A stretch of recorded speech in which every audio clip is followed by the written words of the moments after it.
Alrighty, welcome everyone. I'm Teeaboo and I am here for 86 episode 22 and fuck, I'm sorry. I'm gonna try to restrain myself today. I really am. I've been doing some long recordings and some people want them to be slightly more concise.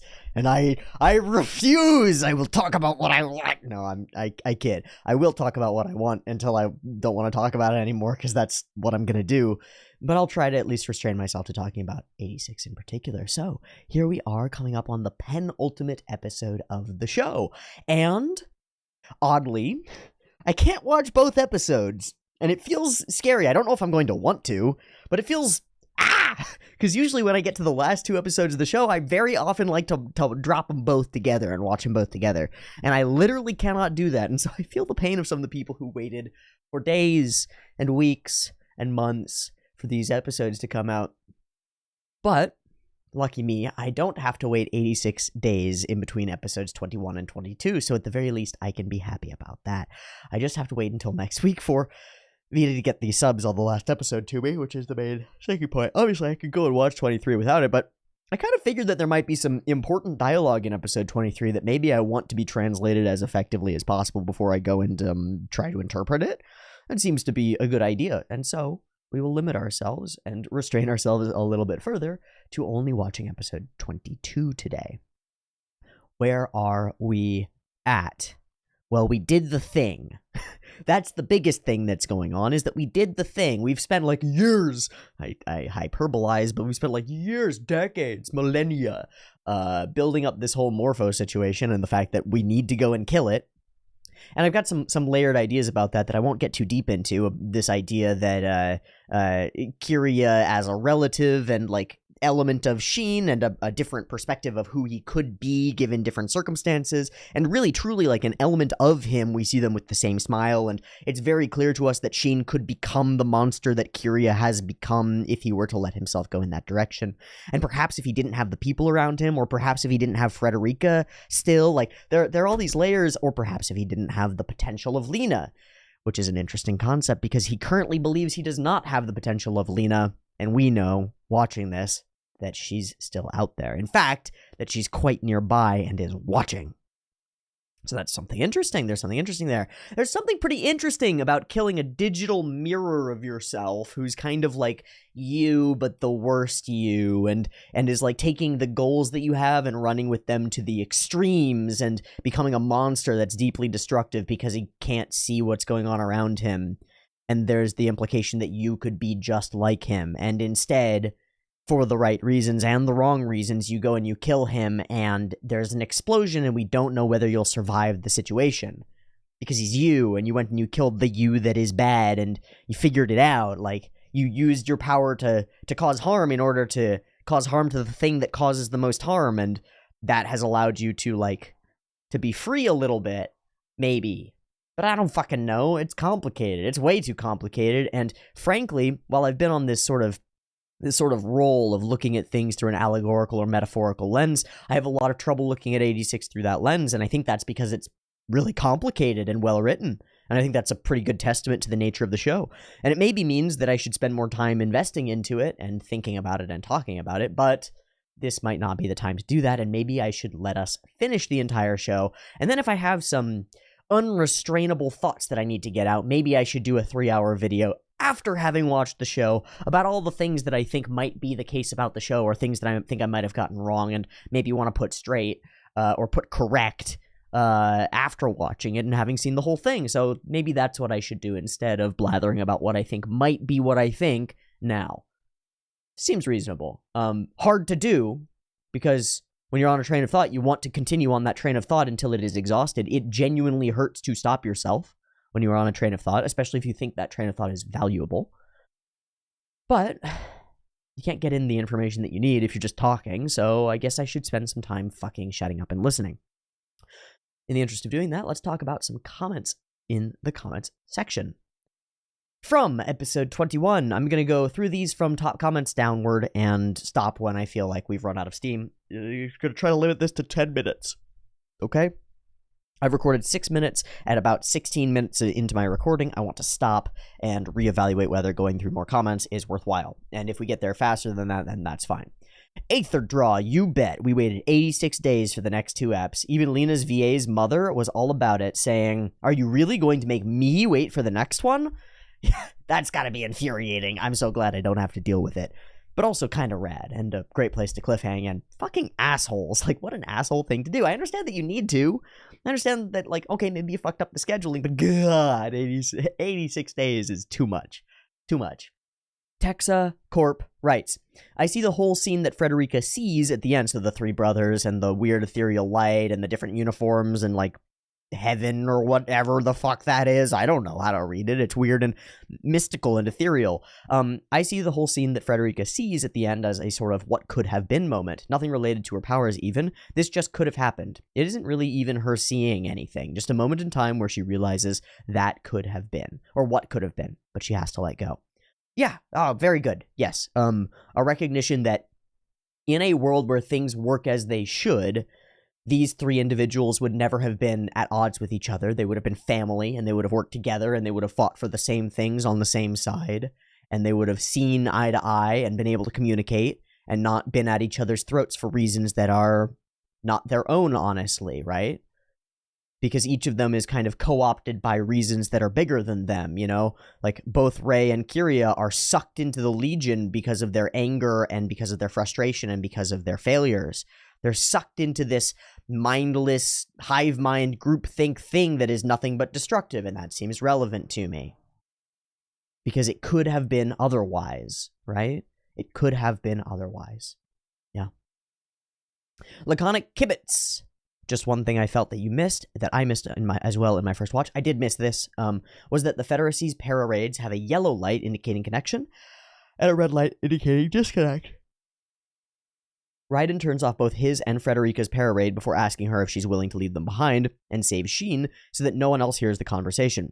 However, in the middle of Sheen and Kiria's duel, the yellow light flickers off and it turns green, which indicates to us that he's now connected to the like San Magnolia para-raid system type of thing, which makes sense. Because that's what happened. Makes perfect sense. It's not how I interpreted it. I thought it was like his innate thing or something. It's not that. Very first question writes rather simply, this was always what Shin was afraid of. No matter how much they told him they are always going to be with him in these last few episodes, he is here as usual fighting alone. Great build-up, great execution. I actually have a thought on this, and I'm sorry to diverge, but I'm still within my time limits by far, and so I'm going to state the thought. He is here as usual fighting alone. Here's my thought on this. I think every human is alone. Fundamentally is alone. And the reason is because you can't, like, Vulcan brain meld to another person. You can't just perfectly share all your ideas and thoughts and feelings and emotions. You can't do it. You can get, like, a few % shared effectively through words and facial expressions and gestures and talking, and you have to do a lot of work to make sure that you're talking about the same thing and that you're not arguing about different things. And then you can get 1% close to somebody, you know, like a family member who you're even a % closer to because you're, like, biologically similar. There's something closer between you and your parent than there is between you and Jimmy from school. You are closer to that one person than the other, and there's the potential that you might become actually closer to them and actually understand them better because of it. I think it's possible.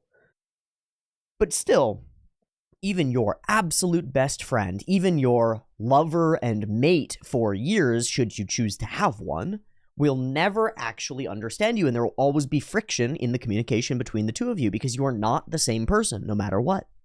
And so no matter how close Sheen, or you as someone who embodies Sheen because he's a protagonist and you view yourself as in his shoes sometimes in the show, it's why he matters to you. Fundamentally, I think he matters to you because you see yourself in him, like all the other characters. You see the possibility of him in yourself, just as he can see and maybe can't see the possibility of himself becoming Kiria. And this perspective that learning of Kiria's story of descent into failure, into catastrophe and destructiveness is something that changes Sheen's perspective on his own warrior mentality, like it shifts it. But the point is, no matter how close you get to somebody, no matter how well you know them, you never really know them. And they never really know you. And fundamentally, they can never experience something from the exact same perspective that you can. Which means that every battle you go into, even if you are with your brothers in arms, you go into it alone. You go into battle alone. Every man goes into battle alone. You know, there's Hans Fallada's book, Every Man Dies Alone. And then I think that truth comes in the middle ground between two disparate and maybe mutually exclusive ideas. So here are those mutually exclusive ideas. Every man dies alone. And when we say man, please know that we mean human, we mean person. We don't just mean men. We mean people, women, non-binary, I don't give a fuck. Like, person. Every person dies alone. And then there's the opposite idea by John Donne, no man is an island. Well, those things seem diametrically opposed ideas. No man is an island entire of itself. Every man is a piece of the continent, a part of the main. If a clod be washed away by the sea, Europe is the less, as well as if a promontory were, as well as any manner of thy friends or of thine own were, any man's death diminishes me, because I am involved in mankind, and therefore never send to know for whom the bell tolls, it tolls for thee. When someone dies, you die. A little bit, because you are part of them and they are part of you. How can that idea, and the idea that every man, every human dies alone, and is fundamentally alone no matter what, be true at the same time?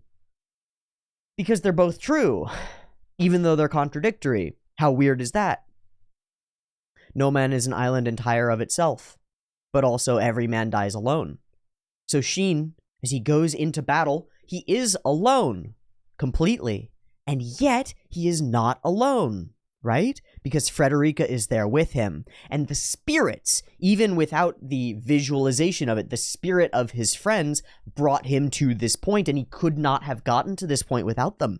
No matter how good you think Sheen is, each of his friends sacrificing themselves, we have to view as a worthwhile sacrifice, because he does make it there. And it's probably the case, we can't know, but it's probably the case that he would not make it there without them. So him being there, just the fact that he can fight, is to some extent because he is not alone, because he is part of something greater. And yet he faces the foe as alone as can be, with only his own thoughts and reasoning to guide him. How can these two things both be true? Because they are. Simple as that, I think, because they both are. And you can't just phrase them as one. You have to phrase one and then phrase the other and accept that both of these things have value. And there's somewhere in the interim, and I don't know where it is, and I don't want to, and I cannot put a finger on exactly where it is. There's somewhere in the spectrum between everyone is alone and we're all in this There's something on the spectrum between everyone is alone and we're all in this together that is accurate, because both are true to varying degrees for varying different people, and that's really interesting to me. Might not be interesting to you, but it's really interesting to me.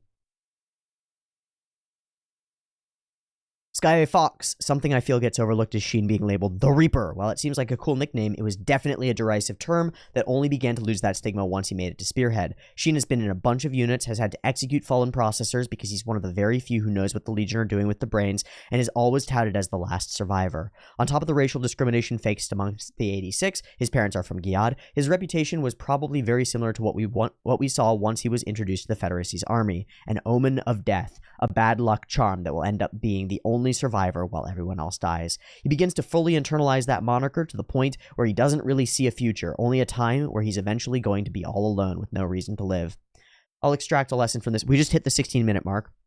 So here's my reevaluation point. I need to finish Sky's comment, and then I'll go and I'll read through some of the other ones and decide if there's anything that I particularly want to do, but I'll try to restrain it as much as possible.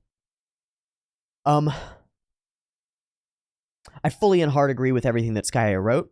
I would like to take that and, if possible, apply it to the potential of applying it to the real world in one specific circumstance that I see as possible, which is this.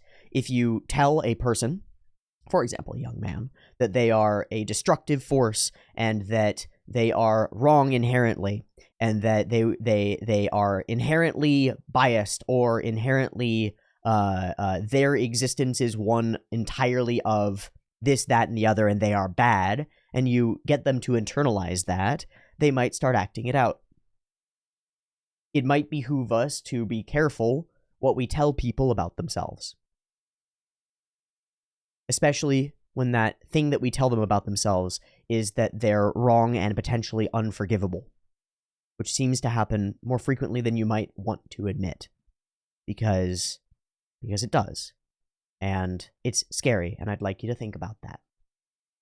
Okay. Now I will run through and read through these, and I'll just mention them if I see anything that I must talk about. I like this. Neji CR, glad to see 86 has returned and has long review sections again, and a therapy section. Yay.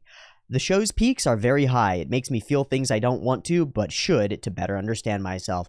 Whoo! Ain't that a groovy sentence? Let's read that again.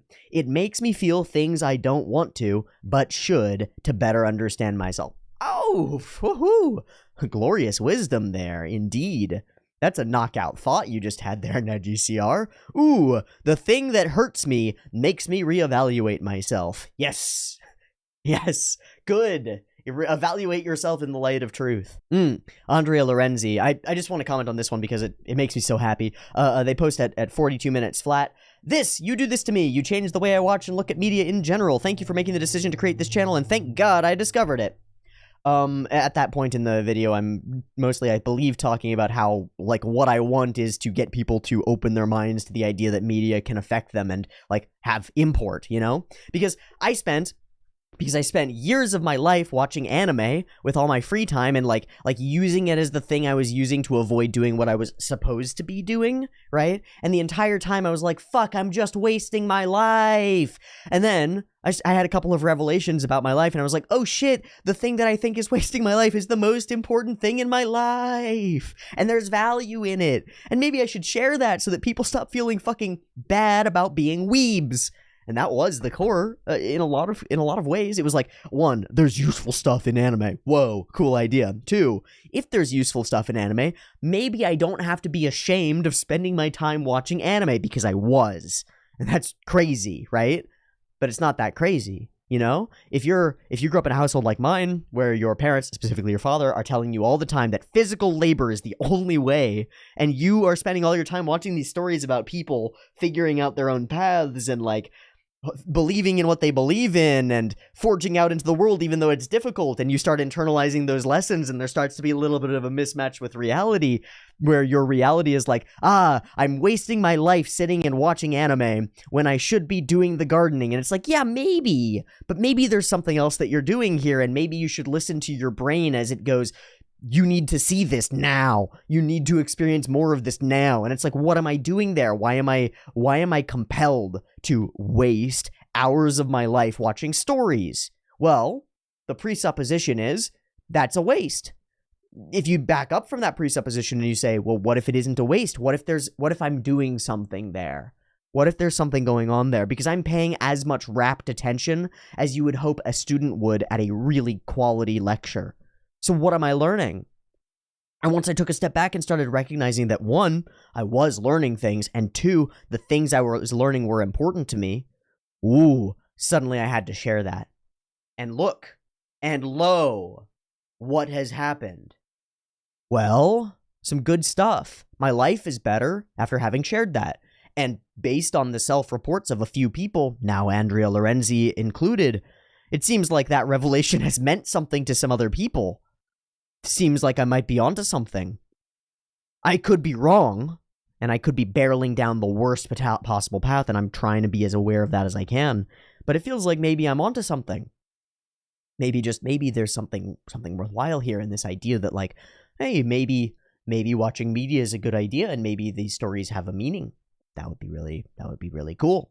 Both Caffeine High and Moonwolf, who are right next to each other in the comments, write about how Sheen already knew where the knight was, where Kiria was, but multiple people believe that he was just asking Frederica so that she got the prerogative, that she got the chance to have a choice, right? And the chance to let go herself, which is, I think, a good take. I think that's correct. And we'll end there. Great. Holy shit, a moderately restrained intro discussion. We did it. So what's up? The Morpho's gone. Boom. Big explosion. Boom. The implication is that maybe Sheen could be dead in this explosion or something bad could happen to him. I don't buy that. It's just narratively, there's no chance. I really just, there's no way. He's fine. He's going to be fine. Maybe he'll be injured. He could come out of this like a cripple or different in some way than he was before, which makes sense, right? Because, well, first off, he just did a really big heroic thing, and often heroes come back crippled, or harmed in some way, or are punished in some way for their heroism. But also because I think I have to view Kiria as an aspect of Sheen, or a potential aspect of Sheen, as like the monster he could become. And so by actively going and killing that, he has changed fundamentally, and the Sheen that exists will no longer be the Sheen that existed. He's going to go through some kind of major, massive transition point. I also think we're going to meet Lena in this episode, because I think she's there, and I think Sheen doesn't know it yet, but I think she's there, and I think the scenes that we see in the OP of Lena turning and Sheen being there, and then both sort of being in the same place, and this sort of moment of like, what the fuck? You're alive?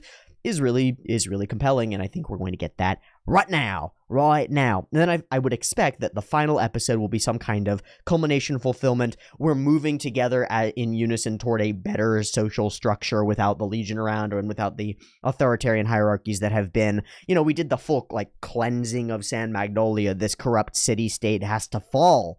It has to fall to chaos. It has to fall to the Legion. It gets destroyed. But Lena survives because she's good and pure.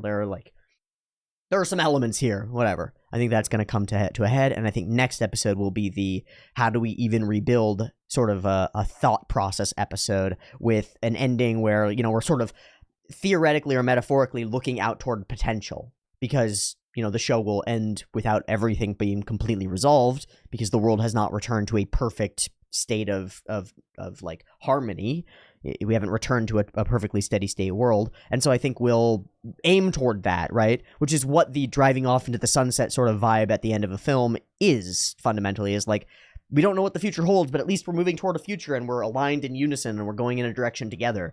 And that probably has a lot to do with incorporating the ideas of Mr. Federacy President, because he's got some really good political theory ideas that really need to be the foundation of the next state. Like, whatever society we live in, it needs to have him as a part of it. And it needs to incorporate some of the lessons learned from San Magnolia about the way that things should not be done. And it needs to learn, it needs to incorporate all these things, and then we can sort of march off into the sunset together as one. And I could be wrong about totally any of this, because I've been super wrong about dozens of things in 86, because it's a more complicated story than I can grasp at any given point, and that seems really cool to me. Let's fucking watch it and see what actually happens, and then we can discuss that part of things, because that's what really matters. Episode 22 of 86, I'm using Vita Winter's subs. They were provided to me this morning. I've got the episode up and ready to go. I'm scared that I'm going to get cliffhanged and I'm going to want to watch episode 23, but I very literally cannot, because I don't have the subs for it, and so be it. Let's watch episode 22. I've got episode 22 up and ready to go. There will be two versions, picture-in-picture in the description, timer on YouTube, beep beep timer to count us down. Let's get into it.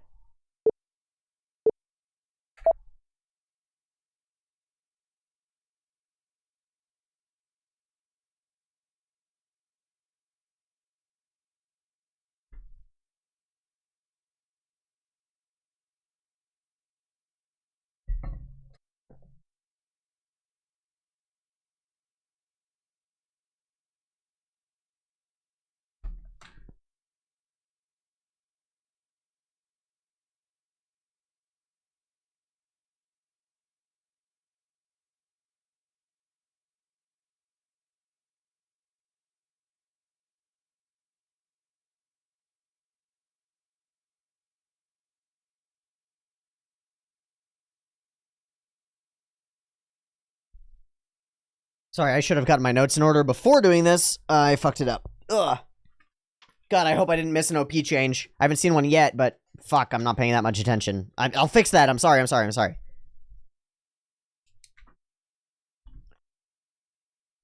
Be gone, phone! I don't need you. I actually don't know where I just threw that, but that's okay. That's perfect.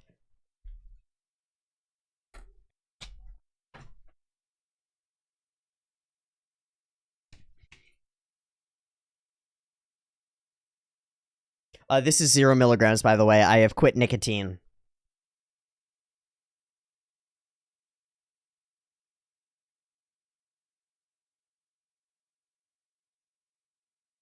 Bye, buddy.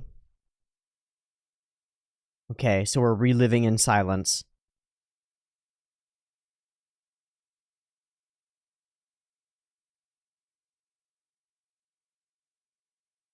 But he's thinking about Lena, right?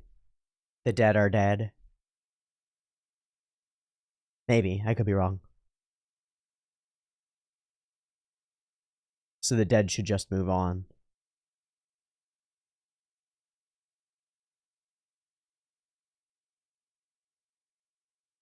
Oh. I'm sorry, whose hand? What was that?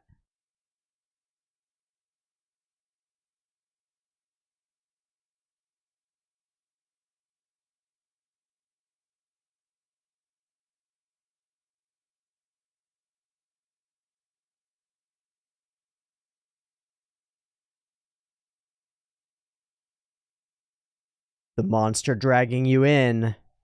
The monster dragging you in. Self-destruct. So we're doing this full psychologically. Yeah, what's the reason, man? Why do you keep fighting to live? Seems wrong.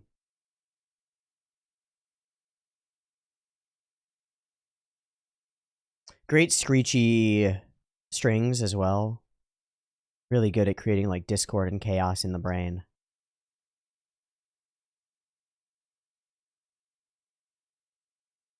Internalized self-hatred. Or something. Sitting watching himself. Wow.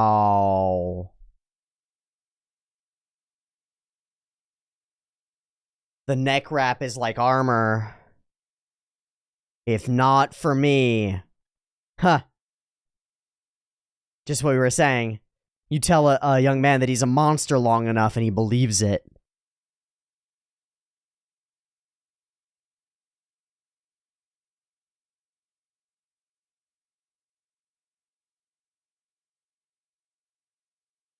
Don't leave me.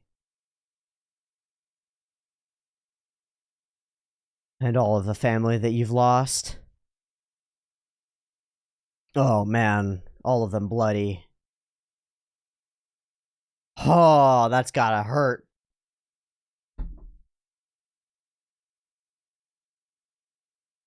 It's your own voice saying it, huh?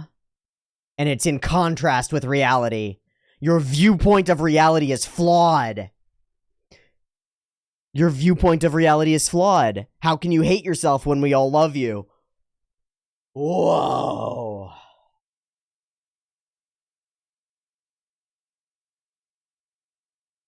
Just cease. Just become nothing.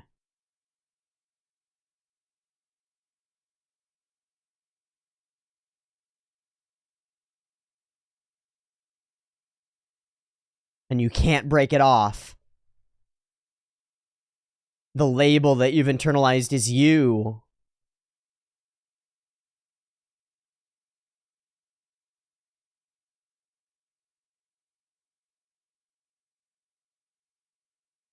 Survivor's Guilt 2. Survivor's Guilt 2 as just a layer.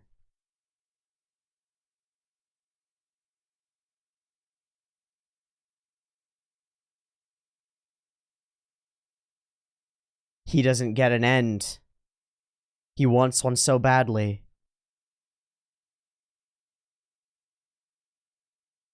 You can twist your own motivations as much as you want, but you're not evil, Sheen. You're not evil, Sheen. You have to be able to accept it, man.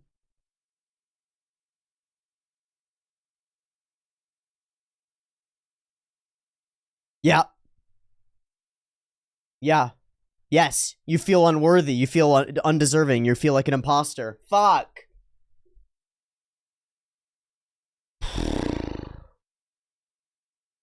Drop the blade to reach out. You can't. Why not?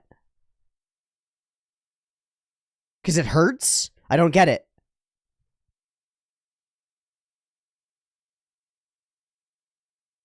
Because you can't reach out, huh? Back to reality. Good, good, good, good, good. Still in a frame, though. We're still framed, black bars.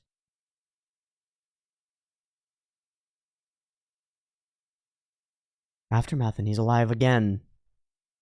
Alive again. Fuck. That's all he wants. Yeah, there's the sigh. Huh. Guess I'll just keep going. He pats the wrong ear. Pats the wrong ear, expecting the parade there. The shard. The last piece you haven't let go of. Is he crushed? Is he stuck? Probably.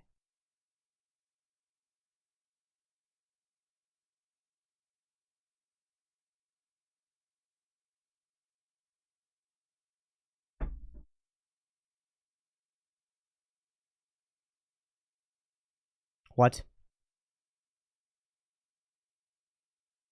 What?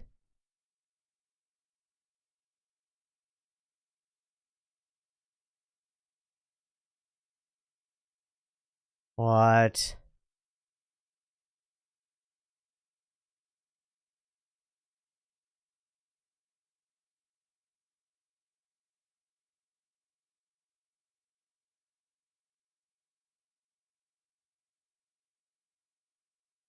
Lena.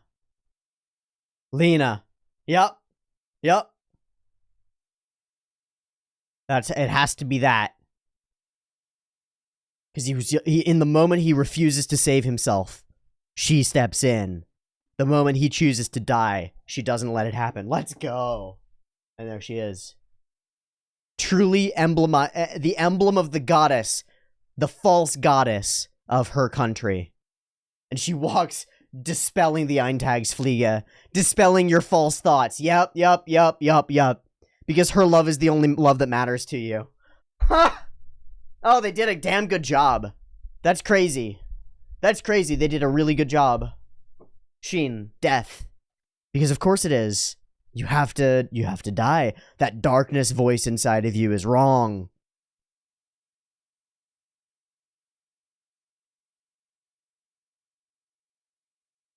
Believe what's right in front of you, man.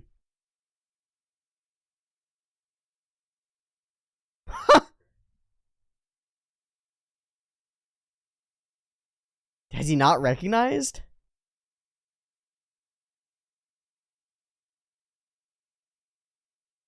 He hasn't recognized, or has he?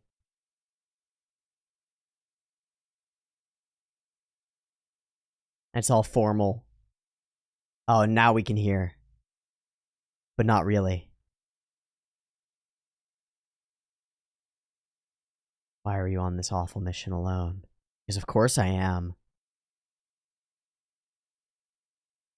Oh, they don't recognize each other because they've never seen each other. Oh!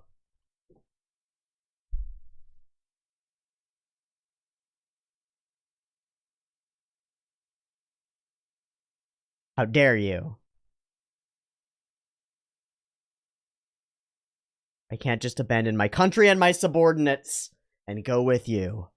Even if I'm not strong enough to win. I will stay here and fight. And he can't hear her. Because he doesn't know.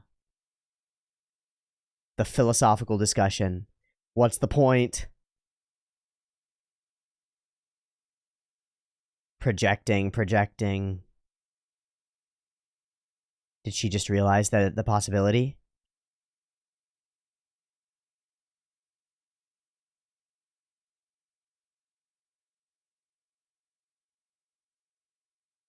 Through the parade, he might realize! Ah!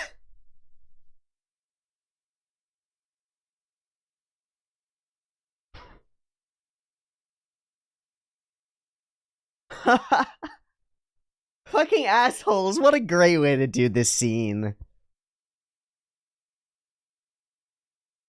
You know him! You know him! It's him! Ha! You're both fighting because of each other's perceived sacrifices. This is gifts to the Magi. Take them to what lies ahead. She learned from you. Through the thing that holds you. All the roads inside my head loop back to you. Through bloody flowers. I will never run from this war. Huh. Oh man, how? I expected this, and yet they managed to make it work. And the borders become light, not dark.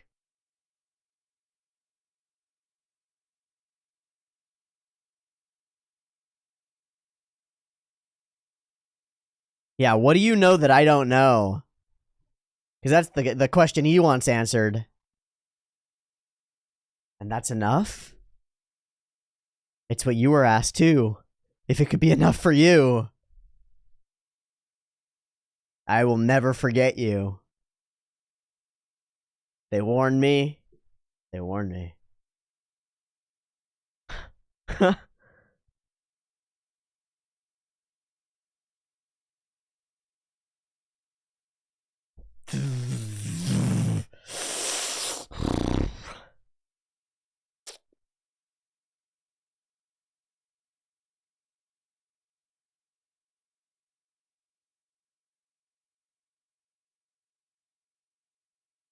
For herself, not for the dead.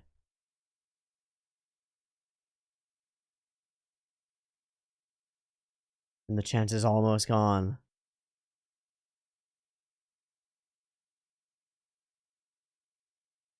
She carries them, not you. She's the one who's taking up that responsibility, really. Whoa. Ha! Yeah. Yeah, he's gonna laugh because it all feels so ridiculous. Ha!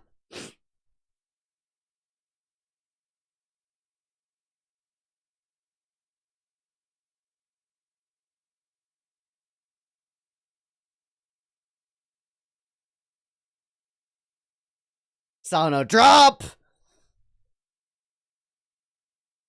Ha! A true smile. A genuine smile. Not an evil one. She awakens his possibility for life. Yes, snaps. Correct.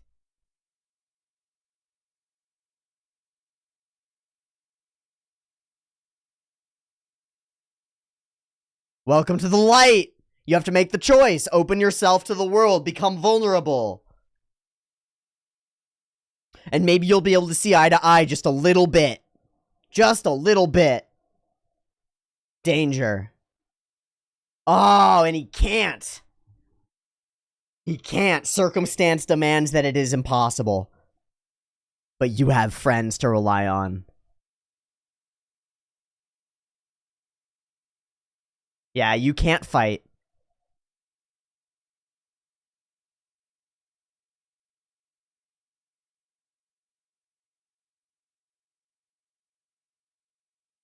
The Confederacy arriving? That's my guess. Now that the Morpho's down, they can assault. Wait, that's the crest of Giad, right?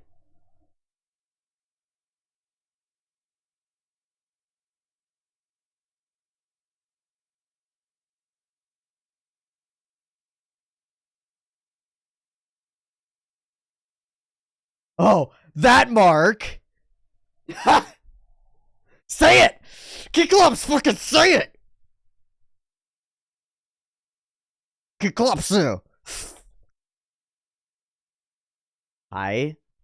Yeah. But Cyclops knows. Come on, Cyclops, you gotta say it to Lena, you dingus! She doesn't know! They don't know! Ah! Others? What others?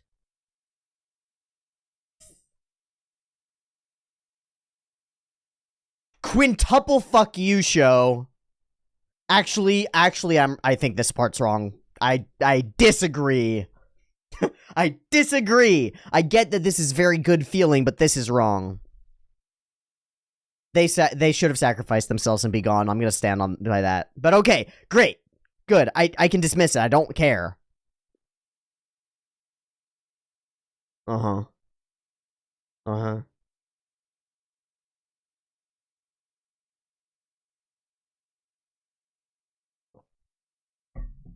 Hmm.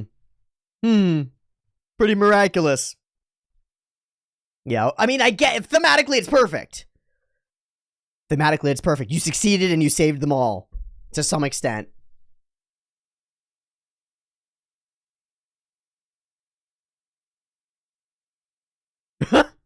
My son. Your family, baby.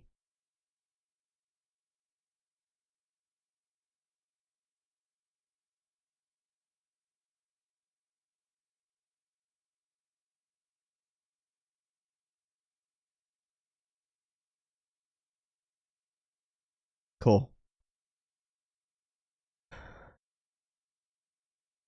Cool.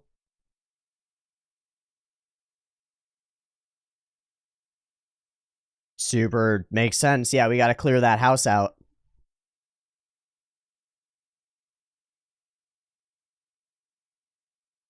Ethics. Rules.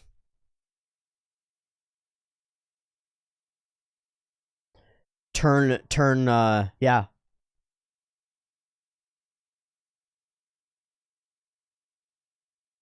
Come on, can we get the info out there, please? Can she find the fuck out?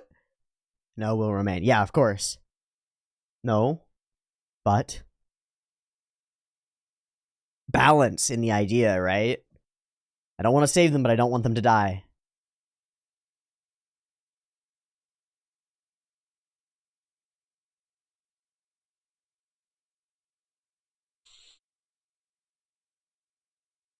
Dude, you can't let her walk right now. You cannot let her walk.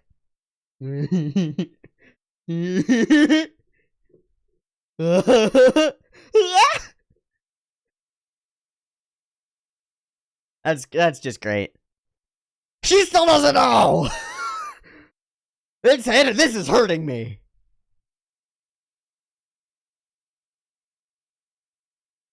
Yeah, I've made my choice now. Anyway, I have a reason to live.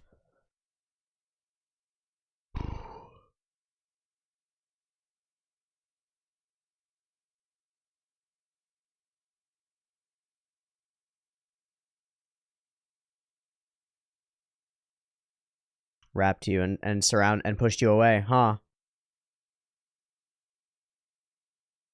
That was his last moment. Interesting. So she gets a moment of being held by her knight one last time. Oh, he doesn't need it anymore. No, that's good. He doesn't need it anymore. Yeah. A revelation about self.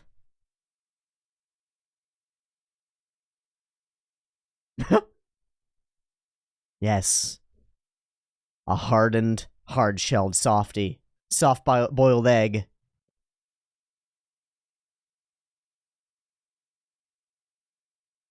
I mean, Frederica sees it all, of course. You don't have to tell Frederica nothing. Yeah. Scary.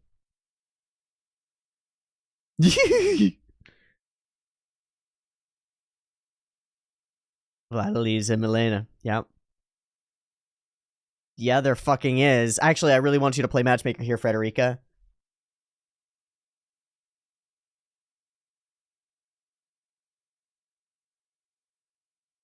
No! She has to know.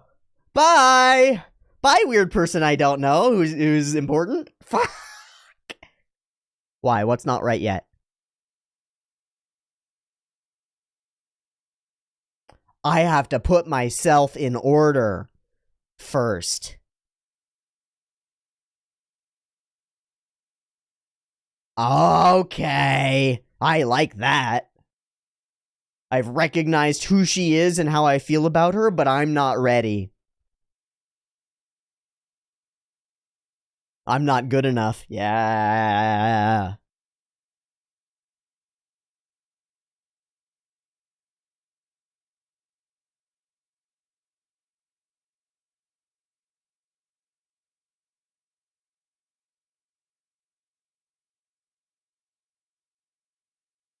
She needs your guidance, so where will you go?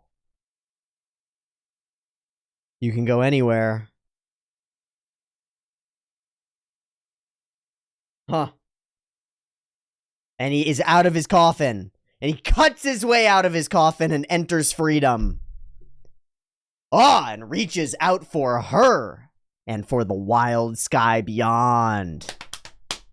Sheen can look toward the future, not just the past. He's never been able to before, and so he dived through his eye and changed man. That was good. That was good.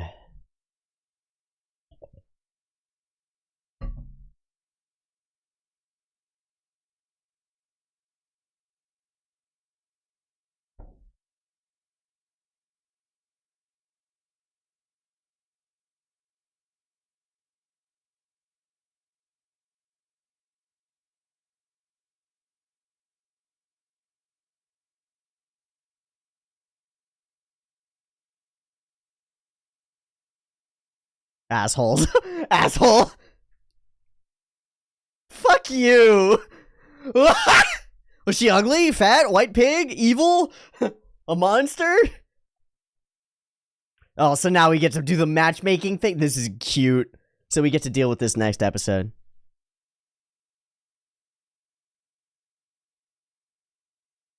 This is cute. This is cute and it hurts and embarrassing. We are one. We are one.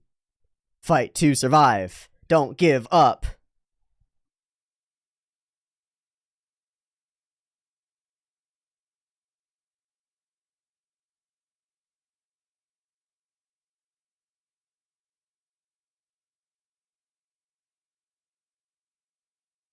Handler 1.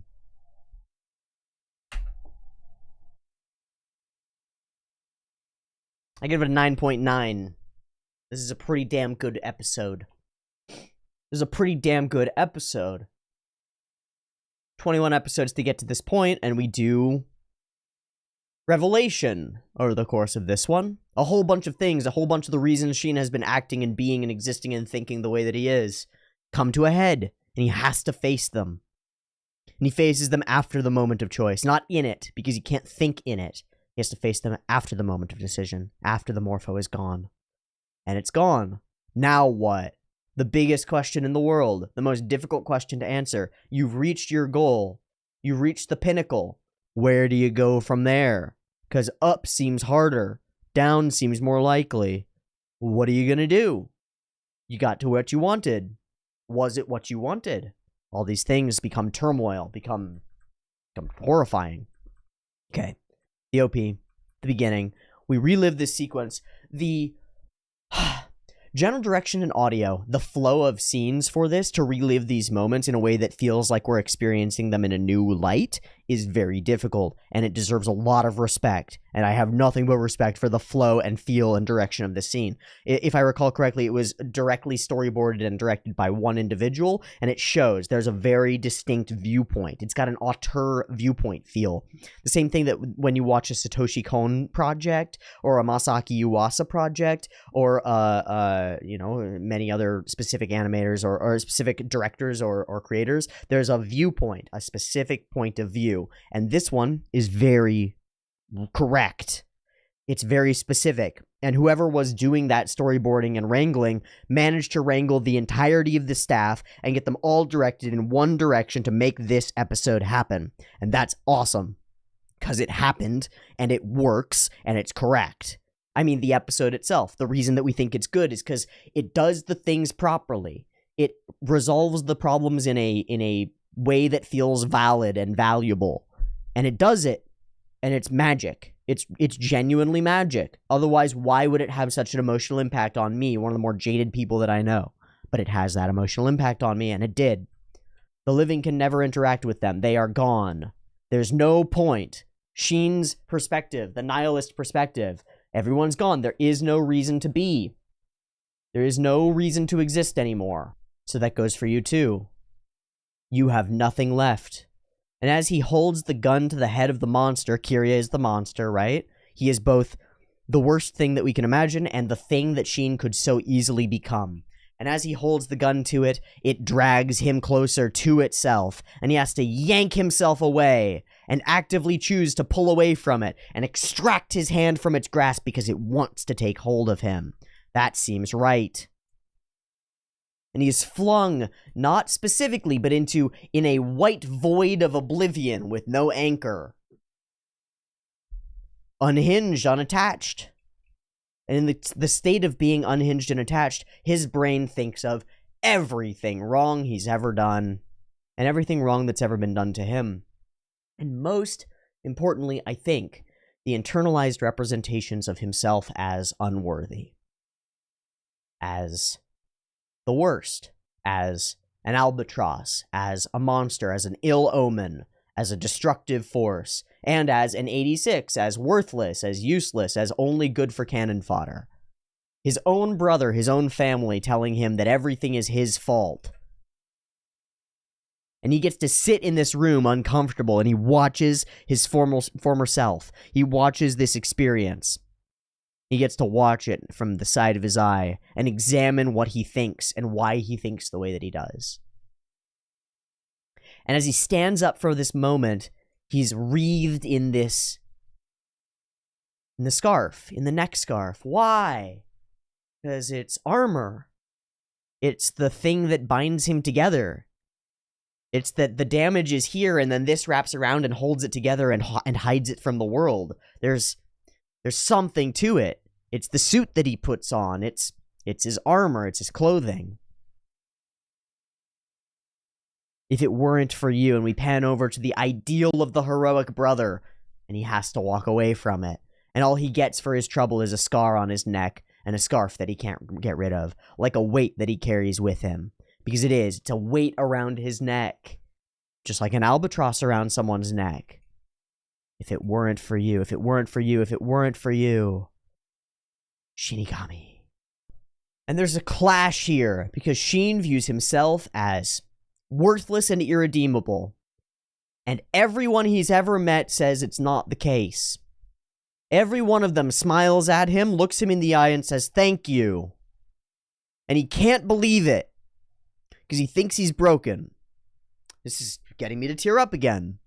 Every single one of them. 1,000 million people could look at him and tell him their truth, and that truth is that you matter. And he could still ignore it all and go, "No, I don't. I suck." And he does. And he is restricted by these black bars. And there's a reason we frame things in this sense. And his darkness pops up. The voice inside his brain pops up out of nowhere, out of the subconscious. And it denies the reality that's right in front of him. Because you are capable of denying reality. Everyone you trust, everyone in your life can tell you one thing, and you can believe the other thing. Every one of them can tell you that you're a bad person, like an intervention. Your whole family sits around and goes, "You got a drinking problem." And you go, "No, I don't. I know exactly what I'm doing." That's the same idea. We got the opposite here, the wholesome one. Everybody's standing around you going, "Hey man, you don't need to be fucking depressed and self-hating because we all love you and we see something that I think you can't see." And the voice inside his brain goes, "No, I know myself perfectly, and I know that I suck. All of you telling me otherwise, you're all the ones who are wrong." And he's blind. The poor fucker. Blinded by internalized representations of reality that aren't correct. Representations like, "I am worthless. It is my fault." And so he tries to put all these immense burdens on his back. He puts weights on his back until he breaks. And he wants to break because he thinks that him breaking is the thing that he is worthy of. It's the only thing that will make the world make sense because he should be broken. And he keeps putting more weight on his back and he keeps not breaking. And so there's something wrong. Well, if I'm weak though, I should be broken by now. Why am I not? Well, we see from the outside that first off, he is broken, but not in the way that he thinks he should be. And we get this discord top and bottom. Thanks, you have nothing. Well, the most valuable thing in the world that stands there in front of him. Friends, people who believe in him. You have nothing. Nothing to protect, no place to go home to. They're all dead. And yet they all say thank you. Nothing to wish for, nothing to aim for. Something is not correct about that. This dark side of you is lying to you. And it's lying because it wants to remain a part of you. It's insidious. It's parasitic. It's cancerous. It needs to be killed. And that's going to require a shocking revelation. Even though this one is shocking and revelatory, it's not enough. 1,000 people can tell you the right thing, and you can disbelieve it until you come to the realization on your own.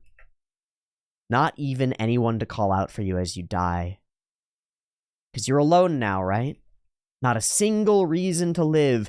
It says, and its mouth moves at the same time that her mouth moves to say thank you. You have no reason to live. This person is grateful for your existence. But you have no reason to live. But this person is grateful for your existence. Brrr, something's clashing there. Shin is coming to a head. The way that he views himself and the way that reality sees him are at odds fundamentally, and it must be resolved. You had only one purpose, so it starts to degrade a little bit. There's no reason for you to live. To maybe there was this one purpose for you to live, and now there's no reason. That's what it is. So if no place needs you anymore, Shin, thank you, thank you, thank you. We needed you. You're important to us. You matter. We needed you. He reaches out and points his hand and is shot. But he's the one doing the shooting, right? Thank you. There's no reason for you to stay alive. He tries over and over so desperately to carve out the symbol that is the Reaper. His own identity that he's imposed upon himself, that he's come to believe, that he's internalized so deeply. He wants to be free of it, and he can't. Even as the voice inside his head is, I think, his brother. I could be wrong. When you're happy, once in a while, free and happy, don't tell me what to do. Not when you left me all alone. The knife he's using shatters and it cuts him. Why does every single one of them leave me alone? That's what it is. Why do they all go on when I have to stay? I wish I could be free. It's this complex combination of this internalized representation as worthless and combine that with survivor's guilt of being the only one who survives, right? So when people experience survivor's guilt, they experience this feeling very frequently of like, from what I've seen and heard reported, because I've never experienced it really, this feeling of, I'm not worthy of being the one who survived. All the people around me are more worthy than me. Shin already had, I'm not worthy of anything, and then you pile on layers and layers and decades or years or whatever of survivor's guilt. Yeah, it seems reasonable that he would hit these conclusions. Why do they all leave me alone? And then tell me that we, together, are the ones who fight to the end. I am not able to fight to the end. I keep trying and I'm not dead yet. I keep trying and I can't reach the same place that all of them have reached. And he wants to, because there's nothing to live for. If that's our pride, where's mine? I don't get to experience that. I don't get to die. Why don't I get to die? And so the voice says, you were looking for a place to die, that's all. And maybe a part of it is that. But if you convince yourself that that's all that it was, that there wasn't some real, true, and valid reason for doing what you did, a reason that is reflected to you by the actions and interactions and beliefs of all the people you saved, because you view yourself as having slain them, but you saved them, and they thank you for it. So you were just looking for a place to die falls apart. And you brought them with you on your stupid journey? No, they were forced to be on this journey themselves. They would have died in worse ways if it were not for you. You could not have saved them, but you saved them. You did the impossible. Saving the unsavable.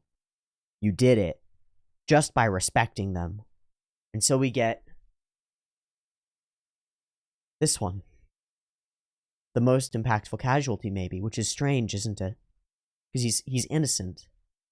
He's an embodiment of innocence, I think. He's not an 86. He chose to be out there. He died anyway. He asked for Shin's assistance, and Shin was hurt for doing it by the sister by his reputation, by the people around him, and by his own conscience. He was hurt for it because he didn't think it should be this way, and he knows that it shouldn't be this way. And yet, thank you, he says, holding the locket that he asked for Sheen to bring to him, which Sheen brought to him, and fulfilled the wishes of a dying man for no reason other than his own genuine good heart. Something is wrong here. Something about Sheen's representation of himself is at odds with the way that literally everyone else sees him, and he is not good enough as a judge of character for his opinion to outweigh the opinions of literally everyone else he's ever met. As they all thank him sincerely for his actions, and he falls, clutching the only things he has: violence and connection. Violence and the reason he's been being, the weight he has to carry. And this is all he has now. This is why your heart is frozen cold. That's why the warm feelings you shared with your comrades burn you. You don't see yourself as worthy, and so compliments destroy you. I know this feeling. I know this feeling deeply. I find compliments deeply uncomfortable. Why? In my real life, why? Well, because I don't think I'm worthy of them, fundamentally. I see myself as a thing in the process of changing that has not reached where he's supposed to be yet. When someone says, you seem like you're really getting it together, man. Seems like you've got it. My brain goes, no. Because I know myself and I know how many things I don't have in order yet. I know how many ways I fail, all of them. And I think every person knows themselves in that darkness the best. No one else can see it. They see you as you present yourself. They don't see your darkness. I know my darkness. And so when somebody else sees light in me, the part of me that sees darkness thinks that they're a fool and wants to dismiss it. But there's a balance there, because the light that they see in me is real, and the light that these friends see in Sheen is real. And he, no matter how he denies it, or maybe perhaps the more he denies it, the more out of tune he is, the more he cannot see reality, the more he is blind to himself. So here he sits outside of the box, outside of the framing, which is interesting that he is out of it in this moment. And all of them behind him. He drops his knife and reaches out, and his hand is severed. It's severed specifically, it's severed as he reaches outside of the bounding box. The boundaries get smaller as he reaches out, but then his hand comes back in and it's still a part of him? The fuck? What's that? Well, you have to destroy yourself in order to reach out for truth. You, as you are, self-hating, nihilistic, cannot connect in fullness with the people who want to connect with you. You cannot see from their perspectives until you are gone, until you are shredded, until your arms fall apart and are put back together. Wait. He reaches for them and they are beyond him. He can't get them because they're already gone, as far as he knows. And it is that moment of reaching out that snaps him back to reality. My friends are dead and here I am. My friends are dead and here I am. Damn it. Pats the parade that isn't there. The aftermath. Reaches for Ray. Reaches for it. And we just get this moment of him just screaming. I think it's more about him screaming than actually reaching for something. And I think he's reaching, you know, the symbol, the thing of Ray is like, that's the person that he's been. He's reaching to, in my mind, for a coagulated self, you know? Because he's stuck. He's stuck right now, and he realizes that he's stuck, and so he's reaching for the person that he was before. The person that he was 5 minutes before he destroyed the Morpho, the one who was confident, believing in nothing. Believing that nothing mattered and just needed to move toward death, and he was carrying Ray along with him and all these things. Because that worked for a little while. It didn't work great, but at least he was able to move and exist. So he reaches back for it, and it hurts! He can't reach for it. We get a little snort, and an incoming. You thought it was over. Now it's just me again. Kill me. You've been waiting for this. And I think it's his brother. I don't know who's in that mech. And we're still in a frame, so we might be in Dream. But I don't know. And it reaches up.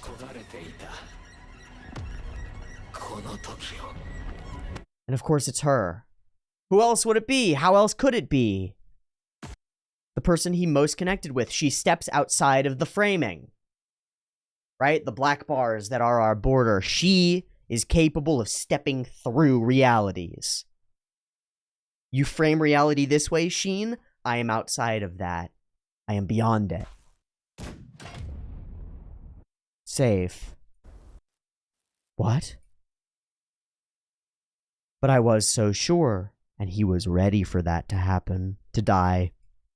Scared of it, but ready. And so she comes, and as she walks, the Eintagsfliege dispel, as if they are lies, as if they are a false perception of reality.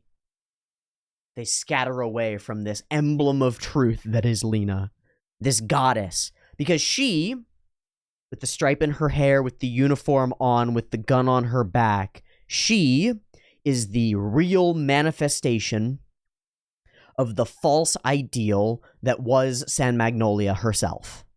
The statues that we saw crumbling, Lena saw crumbling, went outside of that system, and has built herself through experience into the manifestation of that ideal goddess. She is that goddess. That's why we have characters say, my queen, my goddess, goddess of the battlefield, the one who we follow. Promachos, the one who goes before us into war. The one who we revere. Why? Why is she the one to revere? Because she recognizes the evils of the world and strives against them? Something like that. Because she tries to uphold the fundamental structures of, like, justice and morality that her nation is supposed to be built on. And in doing so, to some extent, causes the destruction of the corrupt nation that she was a part of, and builds a new version of it out there in the world, struggling and fighting. So when she walks onto a battlefield, the world shapes itself around her. She has power.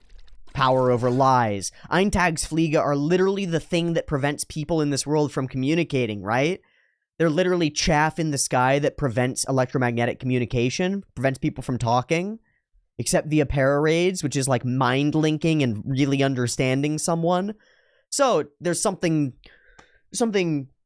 mythologically correct about Lena being the truthful woman, and her presence dispels the lies, dispels the chaos that prevents communication. Something about that rings true to me. It also makes for a gorgeous visual sequence as blue gives way to red. And of course, I didn't even put this together. They've never seen each other. Hi. I love... So, I'm going to skip through this a little bit. I know that this conversation is deeply important, but I'm going to skip through it a little bit because time. And because I think that it is kind of self-evident. But I want to talk about the framing of it instead. More, because I think it's more important. She talks about some stuff, he talks about some stuff. Neither of them really realize that one is the other. Both of them express lessons that they've learned from the other without realizing that they're really from the other, until she reveals her name, and Sheen is in the process of being in the position of being aware, and that almost breaks him out, but he still remains in the thing, and there's this complicated back and forth with, do I reveal my true self to you? I'm scared to, I'm not sure. How do we make this work? What do I do here? And eventually the revelation or the realization or the thought that Sheen comes to is, I will talk to her one day, but I've realized that she should not see me in this state. There's some things I have to put together that must be right about me before I'm capable of interacting effectively with this woman. And Frederica gives him another thing, which is like, she relies on you to blaze the trail, man. There's a give and a take here, and that's interesting, and you should keep moving because she needs you. And that's cool. That's very good. But that idea of this is an idea that is relevant to my real world experience. That idea of that girl is out of my league. I'd better start working on myself because I want to know her better is correct to my experience. Many months ago, and it worked out not at all. It worked out very poorly, and I fucked it up, and she fucked it up and was a fool, and I was a fool, and it's fine. I met a girl at the gym, and I thought she was utterly gorgeous. And I started to try to improve myself because of it. Like, direct connection. I could watch the causation in my brain, where my brain started going, I would really like to ask that girl out, and yet doing so would make me feel ashamed of some things in my life, because it would feel like, if she were to find out about those things in my life, She would find out about the things that I don't respect about myself. And then maybe she wouldn't respect me. Maybe I shouldn't ask that girl out until I have those things figured out in my life. I don't know if this is a universal experience, but this is true to me. And it seems potentially, possibly relevant that that men can be shamed by the goodness of the women that they are attracted to. Shamed to the point that they make active and significant strides to change. I think it's an almost universal story. How many stories are there of, like, the fuckboy who ends up getting his shit together because he meets the right girl? There's something to it here. Something about Lena's presence changes Sheen. And he speaks so formally throughout this whole conversation. It's really quite something how accurate that feels. All of his language shifts, and it's couched in, like, I am a soldier speaking to another soldier language. We can't actually communicate because he's locked in all these things that he's locked in, and she's out there further away from him. And they cannot see eye to eye because he's locked in all this stuff. If only he were able to pop the hatch, they'd be able to see eye to eye, and she would know him and he would know her. But instead, he has to filter it through a voice recognizer or a facial recognition thing, right? He can't even hear her voice himself. It's through layers and filters and structures. Come with me and let me protect you. And she's furious. I can't just abandon my country and my subordinates. Even if I'm not strong enough to win, I will stay here and fight. Why? For what end? Nothing's worthwhile. Are you just trying to die? Because that's what I am. Maybe you're just like me. That would make sense.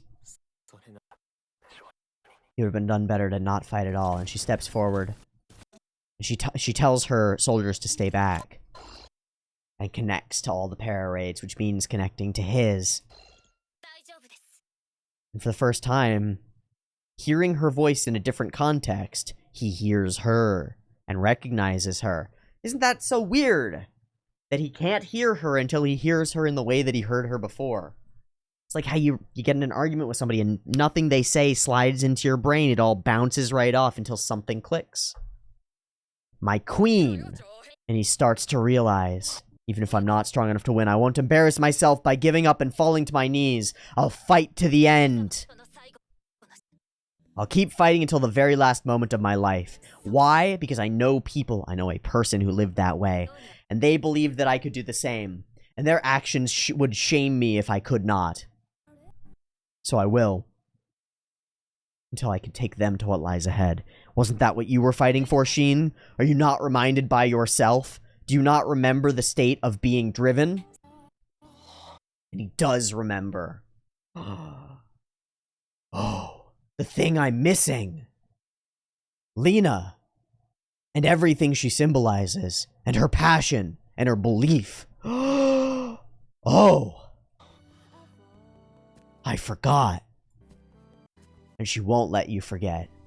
I am, myself, Vladilena Milize. And the black bars become white bars. As though the world beyond you is no longer a restrictive void, but a space of endless opportunity and possibility. A liminal space between the unknown and the known. Yes, you've tread this territory. Now you can look beyond it. There's possibility in the world. The color changes. I will not run from this war. And he is shattered. Utterly broken. And I am too. This was good. This fucking broke me. He almost. So he turns it off so that he doesn't accidentally say something he regrets. Which is foolhardy, I think. Right? You know, I'm of the opinion that if there's something you really need to say, you'd better say it right away. Because the longer you spend not saying it, the more it's going to eat at you. And you might be able to convince yourself that you don't actually need to say it, and then you'll regret it forever. Say what you need to say, and go talk to the pretty girl that you need to talk to, and tell her, like, you know, if it comes down to it, be like, hey, I don't know you, but I recognize something in you as being valuable. Let's chat, please. Just go and do it, man. Get rejected. Don't hold it all within. But he uses the opportunity to question her motives, right? But those people that you believe in, they're all dead. How can you believe in them? What duty do you have to the dead? And he's looking for answers for himself. These are his questions. Do you actually have answers? And fireworks go off, effectively, right? Visually. Fireworks. Poof. Reminiscent of all the scenes of the characters standing in the void and exploding into smoke. I don't know how, but it is. I was asked not to forget them. I will never forget you. They told me the truth about what was happening. Because of that truth, I am alive. That person, you, hoped for my survival. He told me we could meet. And because he was there, I am alive here and now. What she doesn't know is that because she is here, Sheen will continue to be alive. Because he was ready to die today. And now he's not. So you give and you take. If you act in a way that mirrors the people who matter to you, you might end up mattering to other people. I want to respond to those feelings. It's necessary. They're all gone, but I want to get to where they were. I want to catch up to them. And this time, I will fight with them. Because she was shamed by her inability to do so, right? That was the Theo conflict at first. Whatever you say, whatever highfalutin, thing you profess, you're not in a juggernaut fighting alongside us and dying. You're not one of us. So she strives to be. She recognizes her own insufficiencies and works for it. Because I want to take them beyond the battlefield. And she holds up the photo. And it all clicks. She's the one carrying them now. Right? She's the one carrying their memories, Sheen, not you. You put them away. Why are you carrying them still? You don't have to carry that weight. You can both carry it. Whoa. And that's just scratching the surface of the actual idea that's present here. It's way more complicated. I don't know how to deal with it. The idea that Lena is carrying around that photo, along with all the disrespect about the Shirabuta, the white pig that was aimed at her, and then the growth into respect, that she carries all of this with her means something. And we get a smile and laughter from Sheen. You fought till the very end. I think that's something you should be more proud of. And he can't see it. He couldn't see it until the light of Lena shines upon him. The one person he can actually believe in, weirdly. The person he's never met, and yet somehow he believes her more than he believes in himself. Weird. Weird. It's weird, but it's right. I don't know how that's possible. And so he smiles for the first genuine smile that I know of in the entire show. And he feels for the first genuine feeling that isn't just armor. That isn't just self-protection. None of this matters, and if I think that none of it matters, then none of it can hurt me. He feels for the first fucking time. And he goes to open the hatch, but then a threat appears. The vulnerability is too much. That's how I see it. I see the vulnerability is too much. And then we get the 0.1 percentage chance thing that I think is wrong here. I don't like. And it's fine anyway, it's fine, but I still gotta...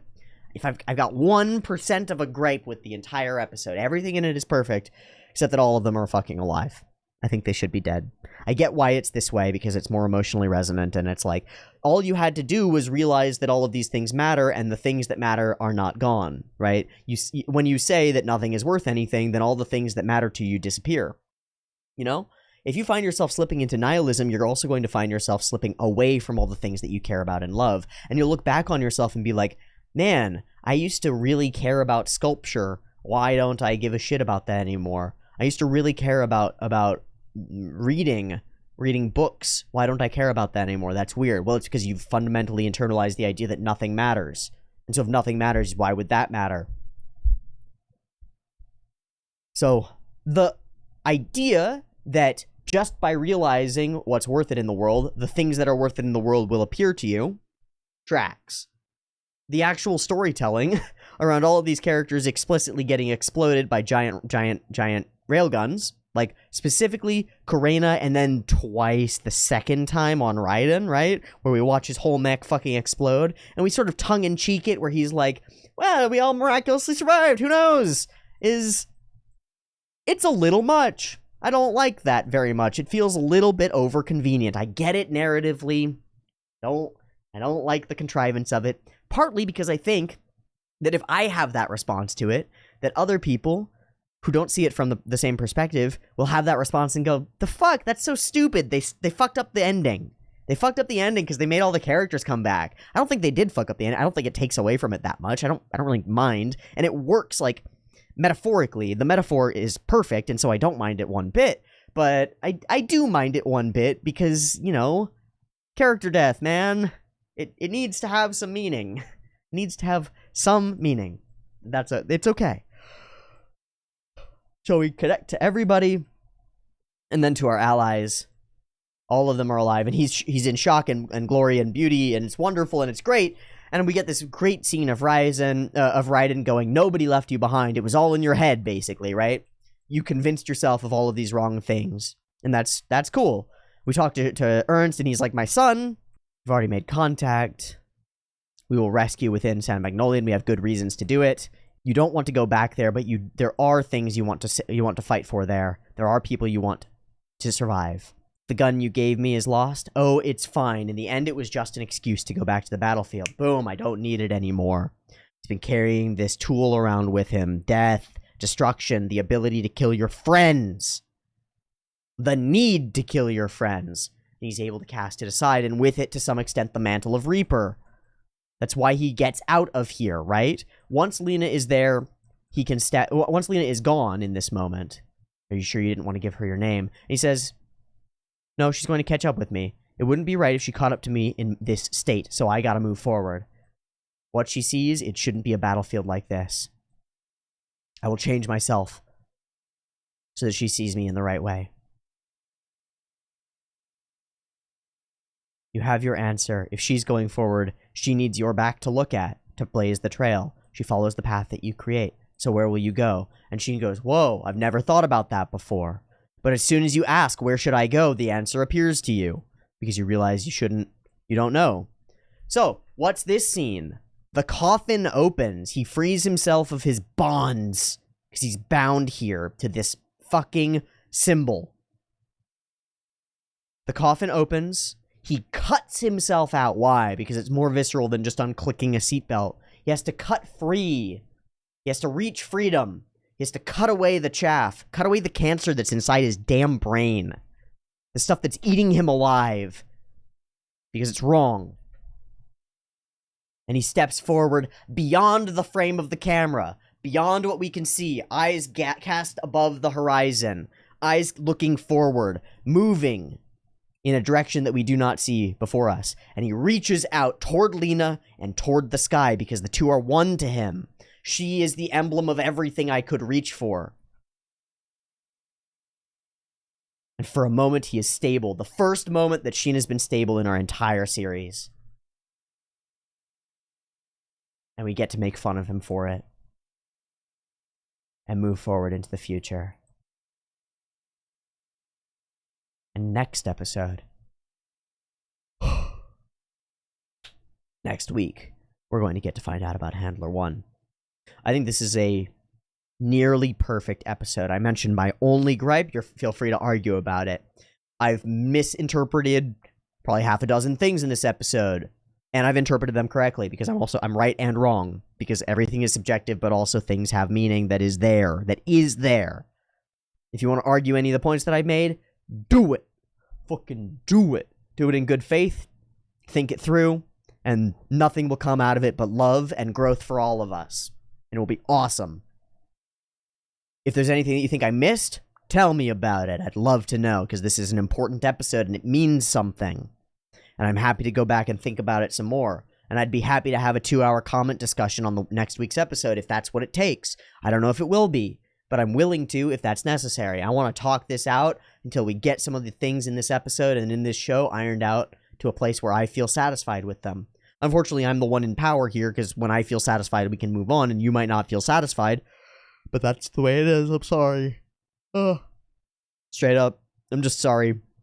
That's the nature of a community centered around a person. Like, bleh. Fuck, I can't wait. This episode's great. Next episode's gonna be great, too. I have no doubt. Hell yes. Good fucking shit. Let go of the things that are holding you down. Move toward a future where you can be free. Move toward love and justice and friends. Move toward cutting out the part of you that is denying your own existence, that is denying your worth.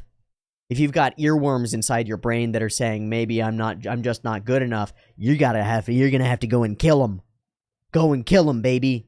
Come back a better person. Become whole. Let's go. Let's do this dance together of becoming better human beings. Yeah. Yeah. Yeah. So that's been 86 episode 22. I hope you enjoyed it. I certainly did. And I'll catch you next week for more. Peace.